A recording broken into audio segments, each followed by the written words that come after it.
Assalamualaikum warahmatullahi wabarakatuh. Halo teman-teman, perkenalkan nama saya Kusnul Hatimah. Pada kesempatan kali ini saya akan menjelaskan terkait organisasi yang ada pada kurikulum. Nah teman-teman, ada 3 topik yang akan kita bahas. Yang pertama, pengertian organisasi kurikulum. Yang kedua, jenis-jenis organisasi kurikulum. Yang ketiga, faktor-faktor dalam organisasi kurikulum. Adapun pengertian dari organisasi kurikulum sebagai berikut. Organisasi kurikulum adalah struktur program kurikulum yang merupakan kerangka umum program pengajaran-pengajaran yang akan disampaikan kepada peserta didik. Organisasi kurikulum merupakan pola atau desain bahan kurikulum yang tujuannya untuk mempermudah siswa dalam mempelajari bahan pelajaran serta mempermudah siswa dalam melakukan kegiatan belajar sehingga tujuan pembelajaran dapat dicapai secara efektif. Berikut adalah jenis-jenis organisasi pada kurikulum. Yang pertama, separated subject curriculum atau kurikulum berdasarkan mata pelajaran. Yang kedua, correlated curriculum atau kurikulum gabungan. Yang ketiga, integrated curriculum atau kurikulum terpadu. Separated subject curriculum adalah kurikulum yang disusun dalam bentuk terpisah. Ini lebih bersifat subject-centered, berpusat pada bahan pelajaran daripada child-centered yang berpusat pada minat dan kebutuhan anak. Dari segi ini jelas, kurikulum bentuk terpisah sangat menekankan pembentukan intelektual dan kurang mengutamakan pembentukan kepribadian anak secara keseluruhan. Adapun kelebihan dan kekurangannya.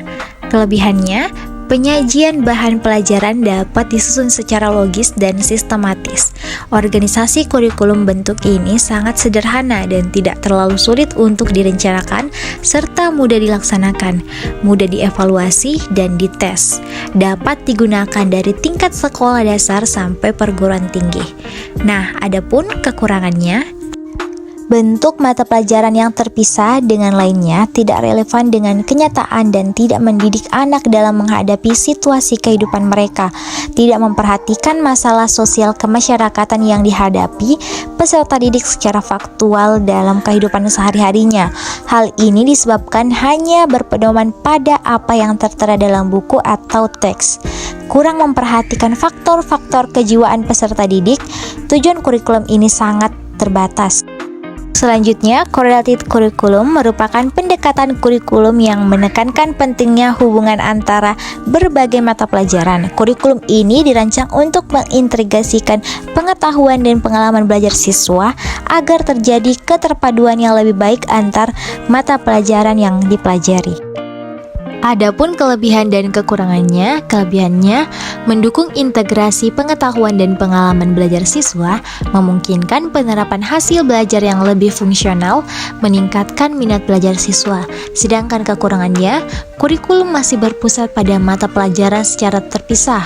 Kurangnya, memberi pengetahuan yang sistematis dan mendalam, menuntut pendekatan interdisipliner dalam pengajaran. Nah teman-teman, yang terakhir adalah integrated curriculum. Integrated curriculum merupakan pendekatan kurikulum yang menggabungkan berbagai mata pelajaran menjadi satu kesatuan. Tujuan utamanya adalah mencapai satu kesatuan dalam pembentukan kepribadian siswa yang sesuai dengan lingkungan sosial mereka. Kurikulum ini perlu disesuaikan dengan situasi, masalah, dan kebutuhan kehidupan masyarakat agar relevan dan efektif. Kurikulum ini memberikan kesempatan bagi siswa untuk belajar baik secara individu maupun kelompok dan memberdayakan masyarakat sebagai sumber pembelajaran. Selain itu, kurikulum ini juga memfasilitasi pembelajaran yang berpusat pada individu. Adapun kelebihan dan kekurangannya, kelebihannya adalah pembelajaran dilakukan melalui pemecahan masalah dengan menggabungkan beberapa mata pelajaran secara menyeluruh untuk menyelesaikan topik atau permasalahan tertentu, memberikan kesempatan kepada siswa untuk belajar sesuai dengan bakat, minat, dan potensi individu mereka. Memberikan kesempatan bagi mereka untuk mengatasi permasalahan secara konferensif dan mengembangkan pembelajaran secara kooperatif, menerapkan nilai-nilai demokratis dalam pembelajaran, memberikan kesempatan kepada siswa untuk belajar secara maksimal. Adapun kekurangannya, ditinjau dari ujian akhir atau tes masuk uniform, maka kurikulum ini akan banyak menimbulkan keberatan. Kurikulum ini tidak memiliki urutan yang teratur dan sistematis, membutuhkan waktu yang cukup lama dan bervariasi sesuai dengan kebutuhan siswa dan kelompok. Guru belum memiliki keterampilan untuk mengimplementasikannya. Masyarakat, orang tua, dan siswa belum terbiasa dengan kurikulum ini. Nah teman-teman, ini adalah topik terakhir kita, yaitu faktor-faktor organisasi kurikulum. Yang pertama adalah ruang lingkup atau scope, yang kedua urutan atau sequence, yang ketiga kesinambungan atau continuity, yang keempat terpadu atau integrated, yang kelima kesinambungan atau balance, yang terakhir adalah waktu atau times. Nah, itulah tadi pembahasan terkait organisasi pada kurikulum, kelebihan dan kekurangan serta faktor-faktornya. Terima kasih. Wassalamualaikum warahmatullahi wabarakatuh.